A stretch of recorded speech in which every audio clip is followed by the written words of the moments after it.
Well, I'm not an expert. I'm not an authority. I'm someone who has been a murderer for almost 20 years. Maybe I should have killed 400 or 500 people, then I would have felt better. People say Ted Bundy didn't show any emotion. There must be something in there. I showed emotion. You know what people said? See, you really can get violent and angry. Welcome to the Squonk The Hag, a podcast about murder, mystery, the supernatural, and even a conspiracy or two. Dun, dun, dun. My name is Mo. And I'm Kraken. Welcome in, everybody, to the first episode we're recording in 2023. It's not the first we're releasing, but it's the first we're recording. This is the first time we've decided to record all year. I mean, you're not wrong. You're not wrong. But with Mothman being a two-parter, we were able to take a week off because I was on vacation and felt lazy. As one does from time to time, but this is fine. Yeah, I needed it. So this week is not a Krakow tale. We had two Krakow tales in a row there. There's only so much Krakow tales one can handle in a row. It's true.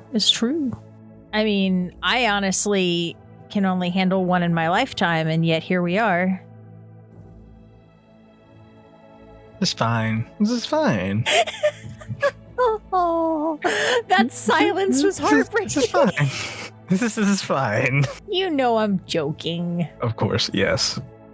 But am I joking when I say you have no ears? Tune in next time for the Krakow tales on Mo Has No Ears. I have ears. We'll cover that next time. And one of them works. Fair enough. No, when we record, I can't wear my hearing aid. So I have to wear my headphones, and it feels off balance. This feels weird saying this, but I actually tilt my head to try to hear better. Yeah. That makes it even easier for me to spread the conspiracy theory, because I can just be like, Mo has to charge her ears. I don't need to specify. I mean, technically, I'm not wrong. Okay, let's back up here, because conspiracy theories are part of the channel. So how did this even get started? Because you have been saying I don't have ears for years, and I don't know why. I have no idea. The furthest back I can remember is you streaming, and I don't know if it was me or someone else made the comment that you always wear the over the ear headphones, and we have never seen your ears, so you may not even have ears. Yeah, but I've shown you, you've seen pictures of me with ears. And then that just escalated into nice special effects. Every Tuesday evening, I question my life choices. Understandable. I'd be surprised if you didn't. This is true. But aside from conspiracy theories about my ears, tonight we have another true crime story. And this one, actually, again, it is in Pennsylvania with a slight personal connection. I'm a little concerned as to what this personal connection might be. I work with someone now who, years before all of this happened, worked with someone involved. One day we're gonna record an episode, and it's gonna be like, I have another true crime tale. This one's also Pennsylvania based. Side note, I'm on the run. They'll never find me. No. And then suddenly it's an interview with a killer. It's no longer the Squonk The Hag.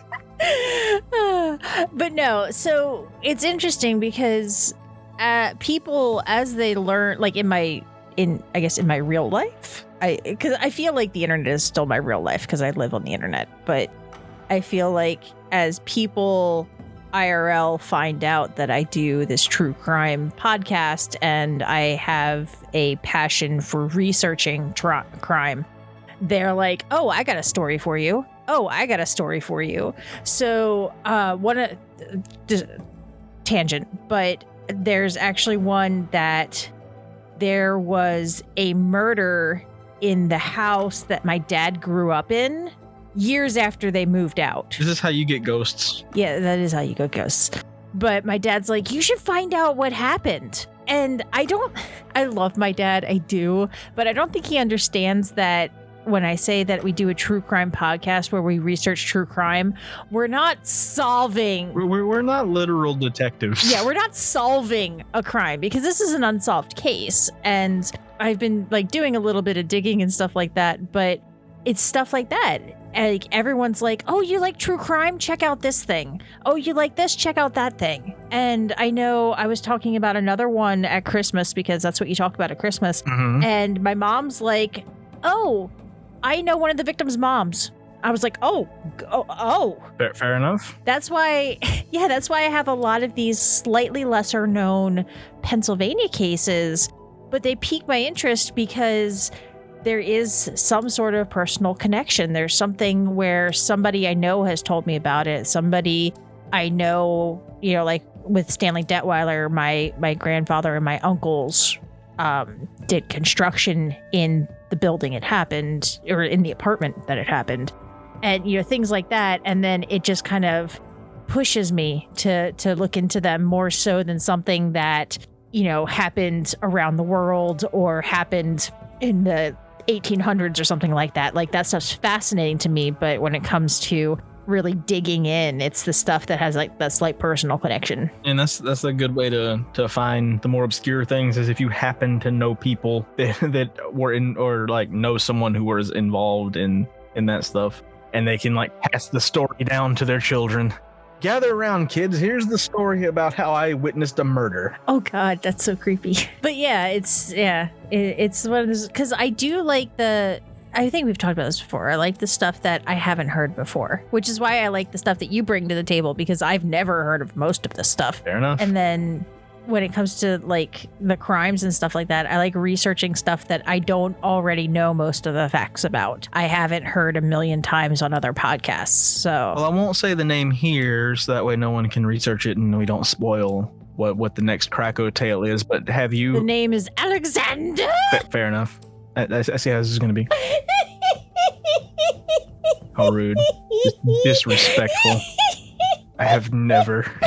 Okay, you're not going to say the name, but you know what the next Krakow tale that I'm going to read, or at least the name of the person involved in the next Krakow tale that I'm going to read, is that something you're familiar with, or no? Is this a new one? No, it's not. I've never seen that. Oh, wonderful. Oh, shit. There's a twist ending Oh, no. that no one saw coming. The twist is that Alexander did it. The twist was, it was me. Bum, bum, bum. And I'm on the run. The twist was, the victim was me and I'm a ghost. Bum, bum, bum. So you weren't lying when you said this is how you get ghosts. Basically, I'm speaking from experience.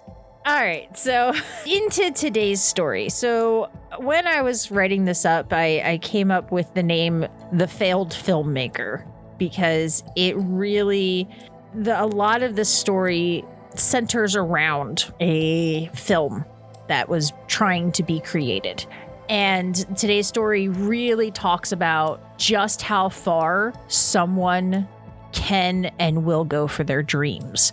But as you'll see, there is such a thing as going too far and being unforgivably horrible with what you do to try to realize your dreams. So I will say, I am all for supporting people following their dreams and sacrificing stuff in their lives. I am not for what happened in this story. We could preface all of our stories with that. Pretty much. So this takes place in East Pennsboro Township, which is a suburb of Pennsylvania's state capital, Harrisburg. It's, I think, like half hour away from me. Maybe 40, 45 minutes, something like that. But Harrisburg is kind of located pretty much in the center of the state, but a little south. But it's pretty much dead smack in the middle. Across the Susquehanna River from the city is Enola. It's a quaint little town right off Highway 15 in Cumberland County. The Enola Rail Yard has been in operation since 1905, and until the 1950s, it was the world's largest freight yard. And, so not surprising at all, the town was founded around the rail yard. And there is an urban legend that they named it intentionally to spell alone backwards so people wouldn't settle there. Understandable. It's such a Pennsylvania thing. They're like, we don't want people here. Leave us alone. Within this stereotypical small town, there's this quiet little neighborhood with this small ranch house. it's one of those neighborhoods that was the perfect place to settle down, start a family, low crime, friendly neighbors, clean, perfect suburbia type area. Randy Peck, this is Randy with an I, was born in Norfolk, Virginia. Her mother, Nancy, took her daughter and left an abusive relationship and vowed that Randy would never witness abuse again. I didn't see too much about what type of abuse. Was it physical, emotional, psychological? But there was some sort of abuse in the home. And then Nancy raised Randy as a single mother. But this meant she worked 2 jobs, sometimes 3. She also put herself through school, but she worked really hard to give Randy a happy and healthy childhood. And her parents also helped out. They offered way more than she accepted. She wanted to really do what she could for her daughter on her own, but there was a great support system, a good family, and all that. Randy loved music, dancing. She tap danced. She would sing along with musicals, and then she actually got into playing instruments. She played the flute through high school, and she was the drum major for 3 years in high school. She even competed in drum major competitions and stuff like that. It was something she was really passionate about. And also her mom's work ethic and, everything that her mom kind of instilled in her pushed her to excel in her passions. She had a passion for music and band. She had a passion for her education and, being strong and independent. So she put herself through college. She earned both bachelor's and master's degrees in speech and language pathology. I had to slow down because that's a mouthful. I'm not exactly familiar with what that is, but fair enough. So a speech pathologist is someone who works with from what I understand of what she specifically did was to work with people recovering from some sort of affliction, whether it be a disease or trauma, accident, etc., to talk again. Fair enough. Yeah, how to actually get the learning to speak again. Yeah, learning to speak again, working with how your mouth and vocal cords and your brain all work together to communicate. So she earned both of those from Bloomsburg University, which is in Pennsylvania. If I remember, it's northern PA, but I forget where exactly it is, but it's in Pennsylvania. So she also, through high school, after school, weekends, summer vacations, and then same through college, she would work multiple jobs and saved as much money as possible. Having seen what her mom went through, trying to single income, take care of the family and everything like that, she wanted to make sure that she never had to worry. So she just worked really, really hard and, saved money. And she was able to buy a home by herself at 25 in 1999. Impressive. Yeah. When I was younger, I didn't realize what all was in getting a mortgage and a house and all that stuff. And then as I grew up and had to get a mortgage and a house, it's scary. Responsibilities, how terrifying. Adulting's the worst. Let me tell you a really scary story. This one you're not ready for here. Adulting. Being an adult. Bills, mortgages. The rent's due. I thought you were going to say taxes. You can't get that scary now. Not taxes. That's a little too far. You can't just blurt out taxes like that. Yeah, the whole audience is cringing and crying in a corner right now. All right, podcast is over. We just lost our whole audience. Can't say the T word. She bought her home in 1999. And then in September of 2000, she married Brian Trimble after they dated for 5 years. Brian was a very mild-mannered, easygoing computer tech, kind of what you might consider a typical geek. He loved tech gadgets and had a huge love of horror movies. Unfortunately, Brian got a very terrible diagnosis from his doctor. They found out not too long after they had gotten married that he had multiple sclerosis. So anyone who is unaware, MS is a disease of the central nervous system where basically your immune system attacks your body. It attacks the nerves basically between your brain and the rest of your body. So it is incredibly painful. It also affects mobility, vision, and speech, and can even get as bad as seizures, and sometimes it will even lead to death. So it is a terrifying disease, and there is no cure for it. So they found this out, and the diagnosis was devastating.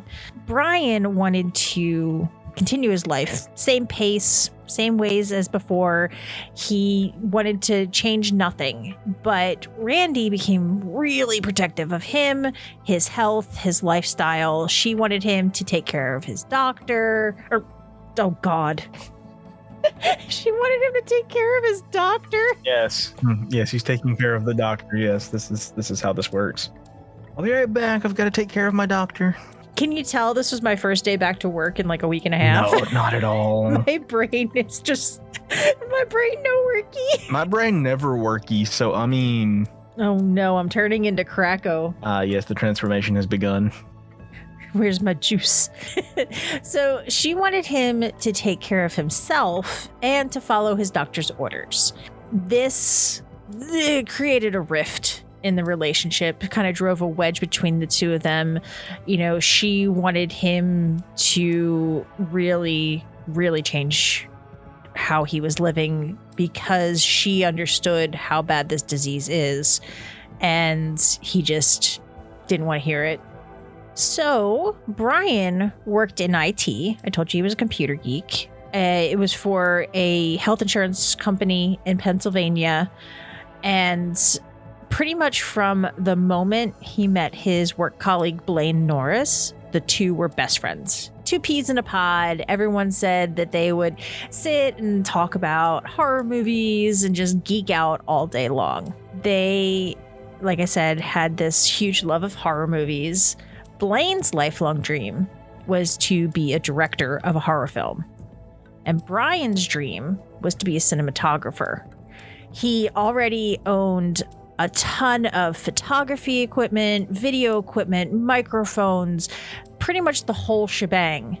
And he wanted to get his professional cinematic debut. He was a hobbyist. He would, take photos all the time. He would shoot videos and things like that. But it was all just him doing things by himself, whereas he really wanted to be involved in a film. As they would sit at work, they would, spin tales, talk about their dreams, but they decided to write a screenplay together. And this screenplay became the film. It's called Through Hike, A Ghost Story. I actually looked it up. A through hike is when someone hikes the entire length of a trail from end to end in a single trip. It's more for like the longer trails. We are going to talk about the Appalachian Trail, which goes from down south to up north, like pretty much the whole East Coast. But the movie, kind of a similar concept to the Blair Witch Project, but taking place on the Appalachian Trail. The official description: as friends hike through an abandoned coal mining town, they inadvertently release the spirit of a murderer who has been trapped for 150 years. The spirit relentlessly stalks the group of friends. Understanding, very, very solid work there. Yeah, so I was actually able to, on one of those, it wasn't the Wayback Machine, but one of those internet archive sites, I was able to find the original website for the movie. So this movie is actually out. It's a thing you can watch. I will tell you no. Shame. Later, I will tell you more details about it, but there are some clips available online. Well, I'm not gonna say my theory on this, but let's just say we have two people that were going to make a horror movie. This is also a true crime story that does not typically have a happy ending. The movie that they made is not available to the public. I am concerned. You should be. But I have a feeling you don't know why you should be concerned. Why should I be concerned? Obviously, it's a true crime, so something bad happens, but you don't know who something bad happens to. Mm-hmm. You don't know what the something bad is, and you don't know why the something bad is. Understandable. Continue. In the very beginning, Blaine had arranged for an investor for the film. They held auditions. They were going full bore on this, and they wanted to impress the investor. So they gathered the cast and they did a photo shoot of official headshots. Brian took all the photography, did everything, and then they sent it over to the investor. Now, this was a legitimate film investor, and when they received the headshots, they immediately pulled funding for, they cited concerns of quality, because the headshots from the person who was going to be the director of photography on the film just looked like photos of people that anybody took. It's not something you'd expect from a photographer. It's just like if you took your cell phone and took a photo. Once the funding was pulled, Blaine and Brian decided, we're just going to fund this ourselves. We are not stopping. We are not pausing. We are just going forward. And Brian went to Randi and said, can I take $5,000 from our personal savings account and put it towards the film? She said absolutely not. As one would do. In the past, Chris has been like, hey, we have a friend who, a little bit down and out right now, needs $150 to pay his rent. And yeah, sure, it's $150. That's fine. We're talking $5,000. Yeah, that's not just a number you throw around unless you got like Amazon money. Yeah, like you could buy a used car for $5,000 that takes you places. Yes, that's how cars work. They take you places, but it's a little more complicated than that. Do we need to explain how cars work? I will pull up. Vroom, vroom, beep, beep. Yes, that's exactly how cars work. Let me just throw away all these automotive magazines and manuals that I had up that I was going to read to you, because vroom, vroom, beep, beep just basically sums it up. You're welcome. I taught you something today. But yeah, she refused. So not only was, first of all, she was a very pragmatic person, very logical, wanted to save money so they had a good life. Then there was Brian's health concerns, and they were trying to have a baby. Like, they wanted to start a family, and that is not cheap at all. So she said no. This just drove the wedge even deeper between the two of them. He thought she was being overprotective, and now she wouldn't spend their nest egg to fund a passion project. You would think that, like, there probably is something like this, and you're gonna prove me wrong here in a minute, or be like, hey, what about this? But wouldn't there be like a thing that if you had a disease or something like that and you didn't know how much longer you had, that would fund a little passion project like that you could do? Maybe. I never really looked into that. Kind of like the Make-A-Wish thing, but for anyone. But for adults? Yeah. Yeah. You think there would be something like that where it's like, you can do one thing, anything you want. You want to direct a movie? Okay, here's everything you need to make a movie. Yeah. Well, you're wrong that I was not going to bring that up, because instead, Blaine funded the movie himself. Blaine sold his house, which was interesting because he married with a little kid and sold the house, and they moved into an apartment. Maxed out all of his credit cards and basically did everything that he needed to do to get this movie funded. This kind of put their friendship on rocky terms. Brian wasn't a partner now, and it's like this was their dream, but he's not putting anything towards it. He's not making these same sacrifices. But finally, the big day was coming. The movie was going to start filming in the first week of August of 2002. They were going to hike the Appalachian Trail with all the equipment, with all the crew. They would camp along the way, do all of the necessary shots, and as the cinematographer, Brian was going to spend a week on the trail. But his doctor said no, and Randi was absolutely livid, said, "You cannot go. Your doctor said you can't go." So with his disease, the trip would have been incredibly difficult, incredibly painful, and then also he would have no medical care if something happened, if he had a seizure, if he had a really bad physical episode. So she said, absolutely not. You cannot go. And I guess I can understand how he would be upset because he really wanted to do this. However, being a wife to the beard, if he was really sick, say he had some detrimental disease like this, and he's like, I'm going to go hike the Appalachian Trail for a week, I would do the same thing. I would say absolutely not.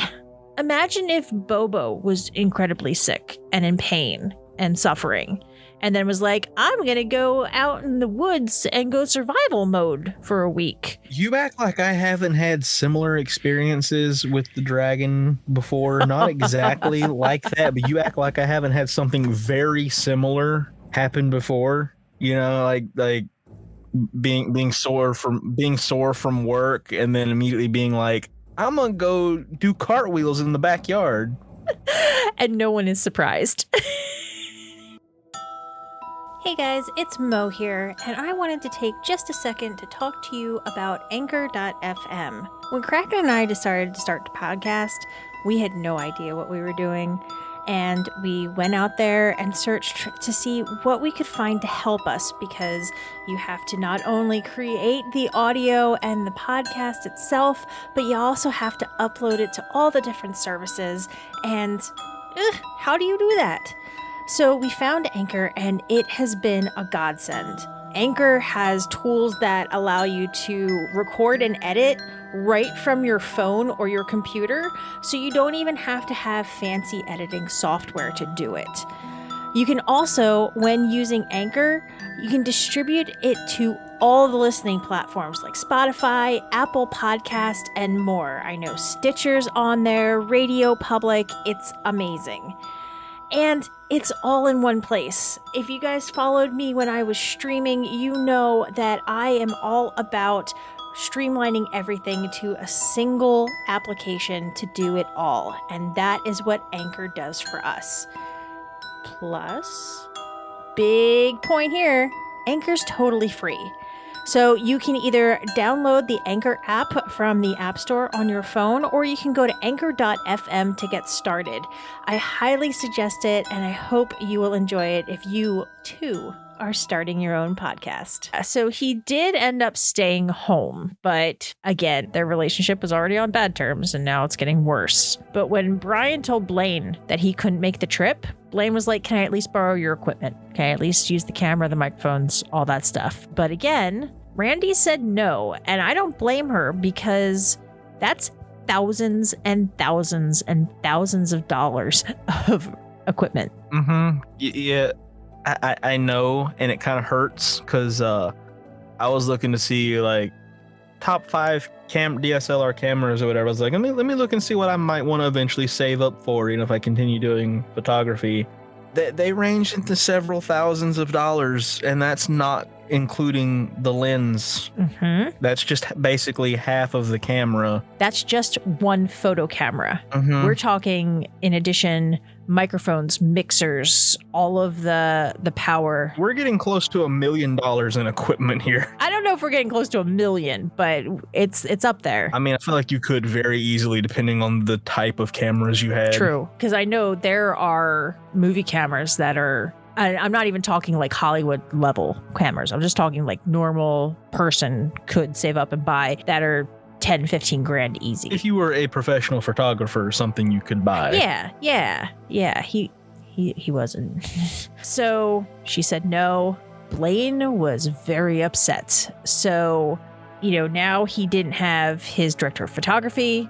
He didn't have any equipment to shoot the film with. and that it really put their friendship on rocky ground. But he refused to let it stop him. Of course. One of the things you'll notice in this story is repeatedly bad things happen, or negative signs, some people would call it. You know, there was a sign, maybe you should stop this movie. What I see is a whole bunch of signs being like, hey, this movie doesn't need to get made. Hey, stop what you're doing. Yeah, well, you will notice he doesn't stop. As with most stories that we do go.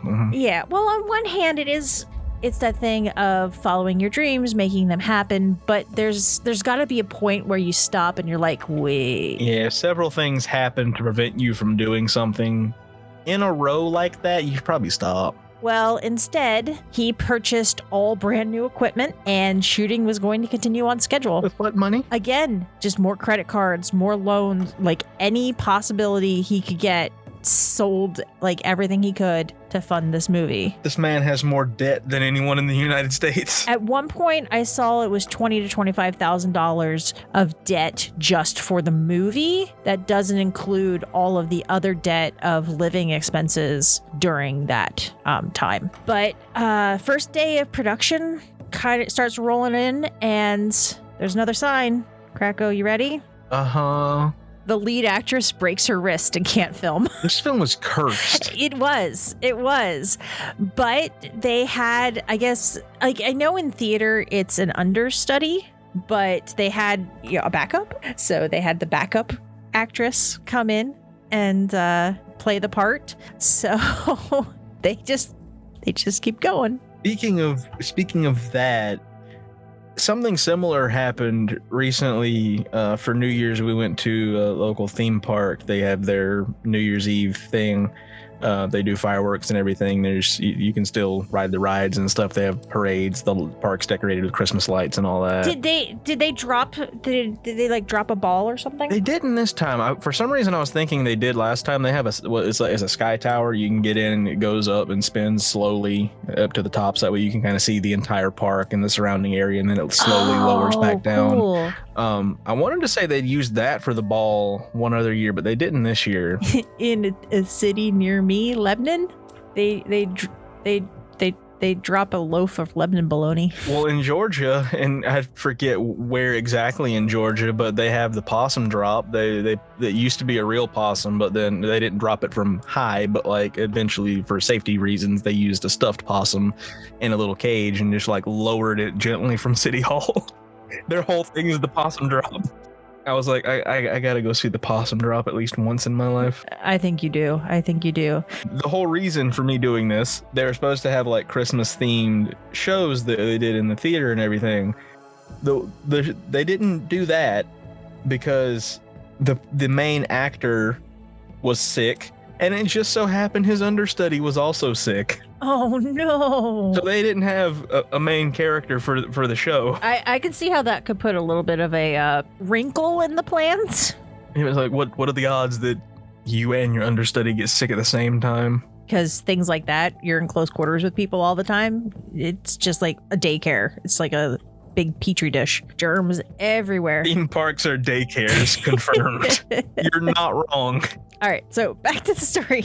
So they continue on schedule. And the first day of production was riddled with technical difficulties, both audio and video, but Blaine refused to stop. Surprise. I guess part of it was new equipment, part of it was user error. And, he had never directed a film before. He didn't really know what he was doing. So at the beginning, it was a little rough, but eventually they said that he did come into his own with the film, with directing, etc. But the week-long shooting, it was long hours, grueling physical labor. They filmed and hiked along the trail. It was not, just, I don't know if you know what the Appalachian Trail is like, but it's not just like a nice smooth sidewalk. You're going up and down hills. There are embankments. I can imagine. And then, they were filming. It's a horror film, so there were death scenes. There were all these different types of... There's most likely running. Yep, running away. I know that there was a scene that I saw where a girl was drowned by the ghost. So she's like down in like this creek and it's like real rocky and stuff like that. So you're like going up and down these rocky sides and stuff like that. I want to see this movie so bad. What kind, out of all the horror movies I have ever seen, I have never seen a ghost drown someone. It's just like, ooh, go to the water. Well, no, like she's down in the water and he's like up at the top of the hill and he's like waving his hands or whatever, and she's like just using like, I guess, ghost powers to drown her below him. I want to see this. That is one of the scenes, and I will send you a link to the documentary I watched that had some of the scenes in it. I can't wait to figure out why this movie isn't available, because then I'm like, I want to figure out a way to make it available. I need to see this movie. So the shooting itself, like I said, long hours. But then on top of that, Blaine every night would be in his tent watching the dailies and got minimal sleep, high stress. They said as the week went on, he was getting more irritable. Not exactly the greatest of company. Yeah. He also mentioned to cast members that things at home weren't going well. He didn't tell them that he was in massive, massive debt, but he noted that his relationship with his wife, Wendy, was on the rocks. So the final scene that they shot was a vicious stabbing scene, which we'll come back to later, but it was accomplished by stabbing a watermelon. Blaine did this himself, and it was one of those ones where like they don't show the actual, like they're not zoomed in on the actor with the victim.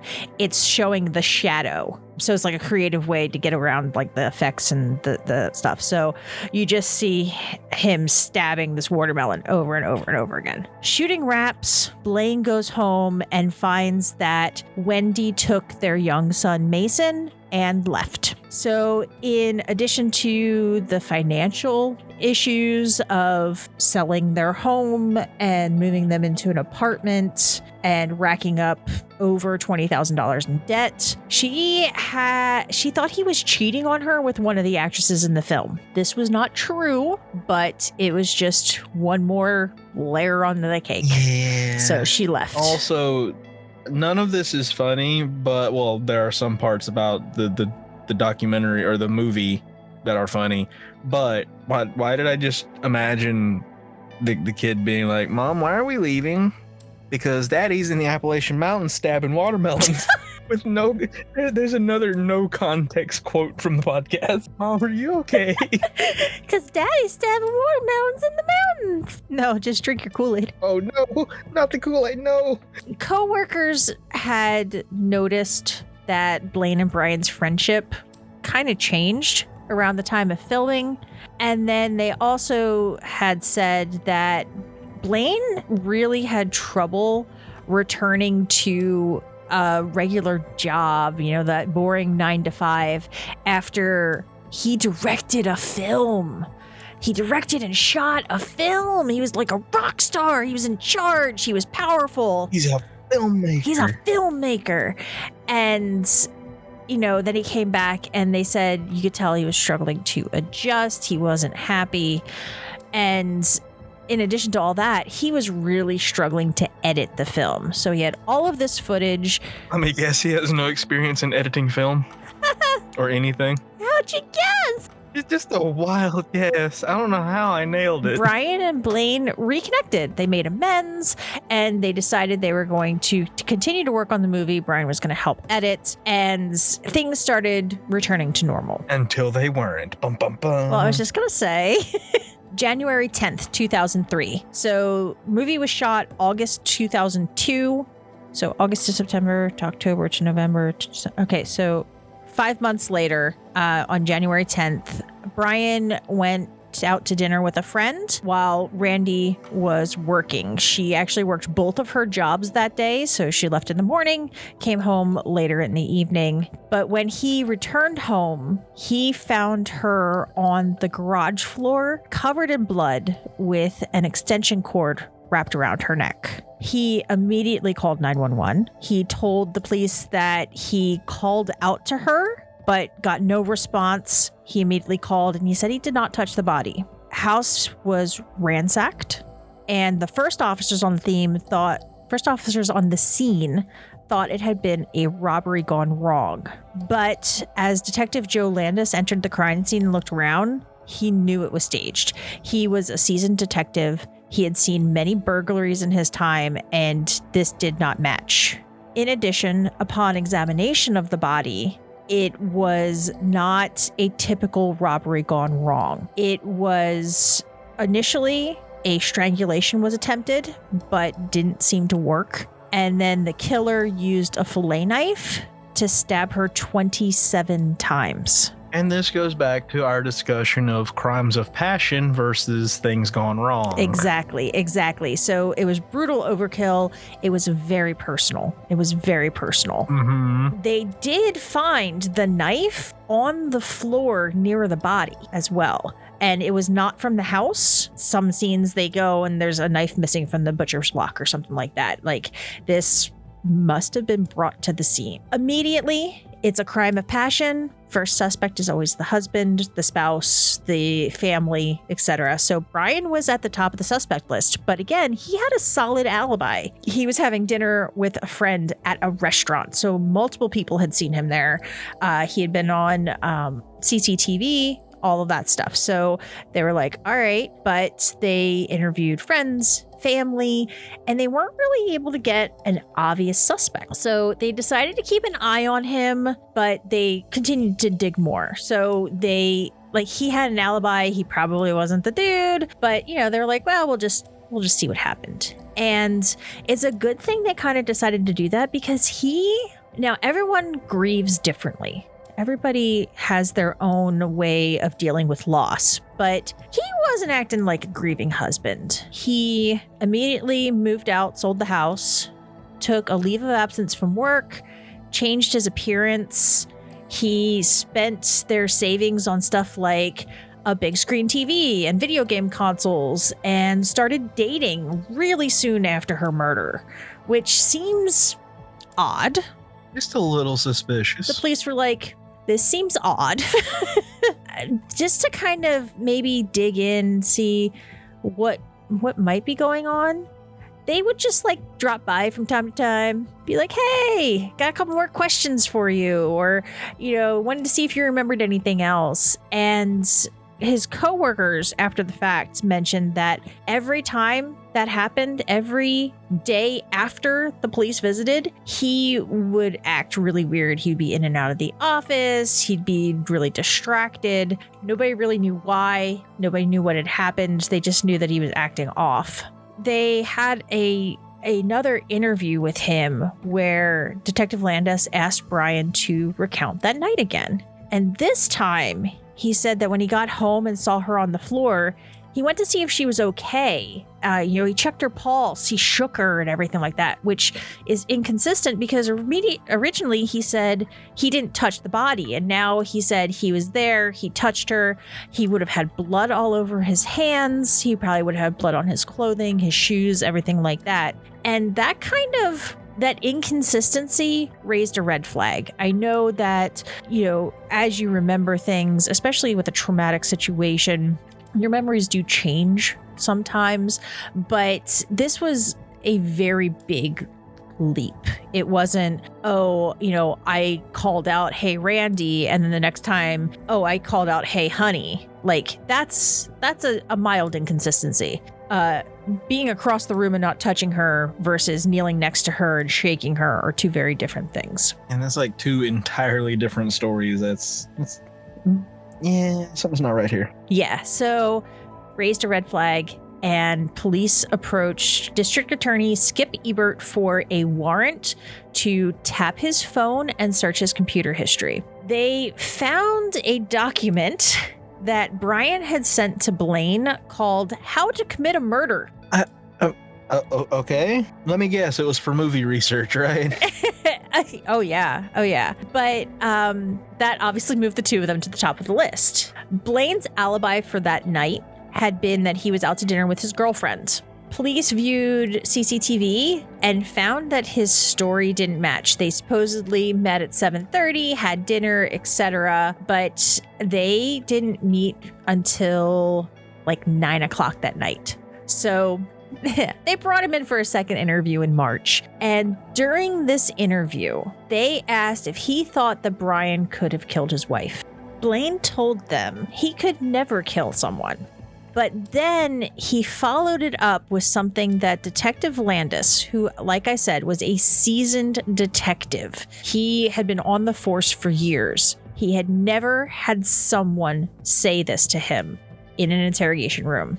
I could kill someone if I had to. Why? That's not something you want to say. Yeah. Even if you really didn't do it and you're joking, that's not the place to joke, nor is it the time to joke. No. That's when he moved from a person of interest to being a prime suspect. They started tearing his alibi apart. They interviewed his girlfriend, and she said that they had talked on the phone. I guess she was running late from work and said, it's going to take me a little while to get home, get changed, and all that stuff. And he's like, oh, okay, well, then I'll meet you later, yada, yada. And then they start digging, start getting more and more, and then they get a letter in the mail. It starts out with, I am Randi Trimble's killer. And I don't have the full letter. I only have some snippets from it, but it said things like, since the police haven't talked to me, I know they're barking up the wrong tree. And then it was signed by Trooper. So not quite sure what the meaning there is, but the letter was meant to redirect them to try to be like, oh yeah, you're on the wrong path. But the investigators saw right through it. They knew that this was just another key, another red flag that they were finding the truth. So they called Brian back in, and this time they used a different approach. They said, we know you did not kill Randi. We know this, but we know that you know who did. Interesting. Well, Brian cracked. He told them that Blaine killed her, and then asked if they would take the death penalty off the table before he went any further. They talked to the district attorney, got it all cleared, and they said, okay, if you tell us everything that happened, we will take the death penalty off the table. And that's when the whole story comes out. Brian hired Blaine to kill his wife for $20,000 of the life insurance payout. Her life insurance policy was worth $100,000, so it was a 20-80 split. Prior to the crime, they planned everything out. He walked Blaine through the house repeatedly, where to walk, where to go, where the valuables were to kind of ransack the house. And, when she comes home, she comes in this door. This is how, this is her habits. This is everything. So they went through this for months before the murder. What else happened is I had said that originally it was supposed to be a strangulation. Well, when the cord went around her neck, she was able to get her hand between the extension cord and her throat. So she was holding it, and he couldn't strangle her with it. And that's when he took out the knife and started to stab her. And then this kind of made me, it did. It made me really cry that as she laid there dying, she whispered a prayer because, she knew what was going to happen. She was stabbed 27 times. Brian was immediately arrested, put on, he was arrested, hearing, yada, yada. Blaine was still free. They got a warrant to search his apartment, and they found a receipt for a local store where he bought latex glove, black sweatpants, and a dark hoodie. And then on his credit card history, they found a knife matching the murder weapon. They were able to arrest him. Both men accepted plea deals. So in full cooperation, they got life sentences instead of the death penalty. And they are both still in prison. I believe they are in different prisons instead of being together. That would kind of make sense. Yeah. One was it's like more eastern state versus central. But yeah, so they are both paying for what they did. I don't want to say any good came from this. This never should have happened, but something beautiful has come from it in that Randi's mother, Nancy, while obviously she can never get her daughter back. But she used this to create Randi's House of Angels, which is a nonprofit organization in tribute to Randi. It was started in October of 2011, and it is to help children and families either exposed to or who are victims of domestic abuse.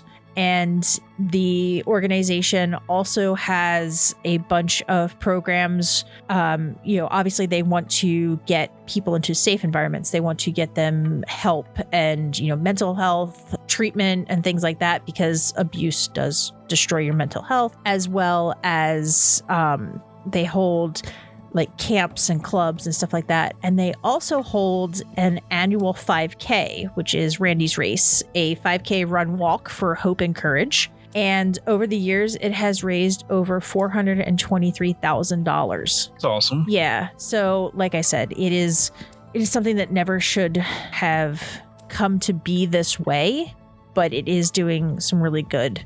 At least there was some good that came out of it, but like you said, it's bad that it had to go that way. Yeah, and everything I've seen, so there is a huge section on the website, it's randishouseofangels.org, that her mother wrote about Randi and how she was, it sounds like she was one of those just like shining beacons. One of those people that just like lights up a room. She's very caring, very, just seems like she was a really wonderful person. And it's really sad that this happened over a really stupid movie. A movie that the universe was saying several times, stop this. Exactly. Like I said, there are clips in the one documentary I watched, and it not only was it like kind of a lame-ish story, not the greatest script, but also, like I said, the quality was really poor. I bet they didn't even use like proper sound editing either. You know how they like isolate the audio for like the voices, and then they go back in and put in like footsteps with like Foley editing and stuff like that. I bet they didn't even do that. No. They just used the straight up microphone off of the camera. I believe they did. But to answer your question that you have brought up a few times, is the reason the movie is unable to be viewed is because it is in evidence storage in central Pennsylvania. So I'm coming to central Pennsylvania to try and get into the evidence storage and let me see it. I just imagine you being like, "Dear police department, can I watch this movie? I hear it's really bad." I'll do it. Please don't. Or at least don't include my name in it when you do that. I'll include your name in it. No. Better yet, I will show up in a suit with an empty briefcase. No. A briefcase with like a peanut butter and jelly sandwich in it. And then I'll just walk in and be like, "Hello, yes, I would like to see the cursed movie, please." My friend Mo, she lives at this address, and here's her phone number. She said I could. I did all my chores, and she said I could watch the movie. She said I could. I have brought snacks. Then I opened the briefcase. I just imagine you have like the most adulty, high-end like travel coffee thing, but it's filled with juice. It's a Louis Vuitton mug. And like an Italian 3-piece suit. It's a 3-piece custom tailored Armani suit. With your PB&J and your juice. I would like to see the curse movie. I specifically went to the most expensive hairstylist I could before I came there. And then there's just CCTV footage of me getting arrested. And then I can cover it on the podcast because that's a true crime. Yes. Even though it's not technically a crime to just walk in and ask to see evidence. Yes, it's weird and suspicious, but I don't think they can directly lock you up for that. I could be wrong. I think they can only arrest you if you break into... So you're saying I should leave out the part where I was going to walk over to the door that leads to the back and start jiggling the handle and say, "Let me in, I want to see the movie." I'm pretty sure evidence storage isn't at like the normal police area thing. Like if you go to the police department, act like I know that, and I wouldn't just show up to a regular police department. I just imagine you being in the wrong town. You're like I'm in the wrong town, and I'm not even at the police station. I'm at the fire department. Show me the cursed movie. Sir, this is the fire department, Let me see the movie. Sir, this is a Wendy's. and that is the employee restroom, sir. Sir, this is a Wendy's. 1, we are closed. 2, that is the employees only restroom. 3, why are you in an Armani suit? Did I say cursed movie? I mean, I got lost and we'll take 1 cheeseburger. Just 1 cheeseburger. Hey, no Frosty? Mom didn't give me enough money. So that is the crazy story of Blaine Norris and Brian Trimble. So the person that I work with used to work with Blaine, and they did say he was a little weird. That's how I would describe you and me. I don't know how much I want to put onto that one, but they did say it was a little weird. Also was a really big fan of Fight Club. I don't know what that actually adds to the story, but that's like, those are the 2 things that I know of from the person that knew them. Anybody was wondering. But yes, that is the story. I feel weird saying at the end of like most of our stories, like this was a good story, because it usually isn't a good story, but Yeah, you always use interesting, and then Anxiety Mo sits here and is like, oh my God, he hated it because he called it interesting. yeah, because it just feels weird hearing about a lady getting stabbed 27 times and then going, this was a good story. You could tell me I did good work. There we go. See, you should know me by now. I struggle with English. As always, make sure to check out our website for all the show notes, sources, and more information at thesquonkandthehag.com. And don't forget to like, subscribe, and bonk the notification bell to get alerts for new episodes and content. All right, Kracko, you ready? Okay, bye.